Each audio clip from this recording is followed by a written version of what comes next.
So ayun guys, eto na naman kami, mangunguha na naman kami ng hantak. O syempre dahil magkaiyan sa Manila. Dahil magkaiyan sa Manila na hantak. O diba? O siya nagkuha na nga kami. Tigtabangan ko naman magpudo sa may sadiri. O syempre, shout out kay Primo na iyo tabian may sadiri kay ni. Na nagtanong siya kay hantak tapos ako ang nagpudo. Ayan, diba? Ika ang nagtanong, ako ang nagpudo. Ayan, pigparapudo, minatabilig di suhan hantak. Siyempre, dakol kaming nagtarabang o tanya, kumabakal kami kay hantak. Ay, Diyos ko naman sana. Siyempre, daing patawad, maski saralay-salay kinuana. Lintian sa masunod, daing ng gusihon. Kaya dyan, kumahiling nindo tabi, maski di ako tatawad dyan magpodo. Kang hantak talagang nagpatabang ako kay Jerry Botin. Yan, si Jerry Botin tabi yan. Na nagtabang sa kuya. Siyempre, ako man sige ko ang podo mabungahon ay lintian day ng pili-pili.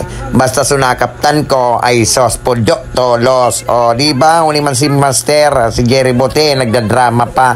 Ayan naman sa nakita. Dahil na magparadrama, bata siya ay saro da siya sa mga sa mga guwapo ay sos. Guwapo kang day pauso sa tawo. May bit-bit pang ay Diyos ko. Kaisi nga hantak, may pananumpang bit-bit para gulayo ng igano. Siyempre kami, ako man dyan, si Kuman ang kuha, tinao ko na nga dyan kay Master tayo, magdakol-dakol na tasigan nga, sos, Diyos ko, sinuksok na naman sa kilikili, kaya aram na nindo, ay Diyos ko, mas kidain na nindo asinan, may lasa na iyan, ay naman sa nakita, maaskad naan, man kaya ini si Master tayo, sos, tuodong kang sok-sok sa kilikili, minsan yaon dyan sa liog, ngunyan sa kilikili na naman, ay naman sa nakita, Boten, dahil ka man talagang pipadumanan, kaya kung mahiling nindo tabi iyan, sumagulay kan aram na nindo, maskad na iyan, maskiday na nindo pag-asinan.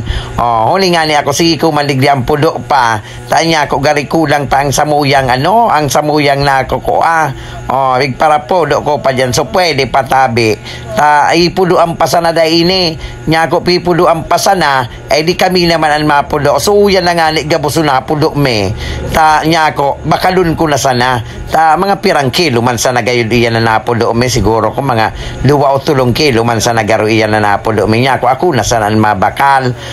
Kunya natapos naman kami magpudo, yan na nga ni, dakulo naman sa napulo niya ko, ay tamang-tama ini, piraman sa 9 kilo, tamang-tama niya ko ini.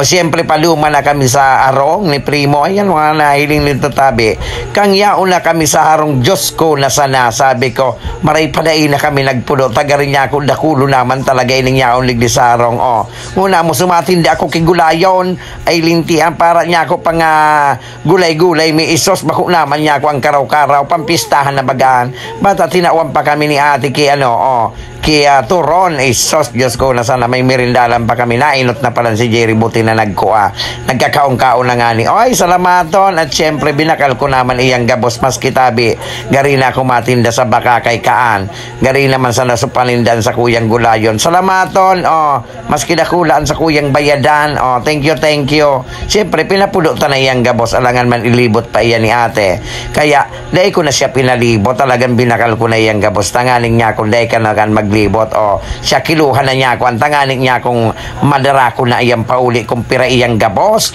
Salamatong kay ate, baraton sa na iyan na hantak, ligdi sa Bicol, dahil kayan sa Manila iyo, dahil kayan sa Manila.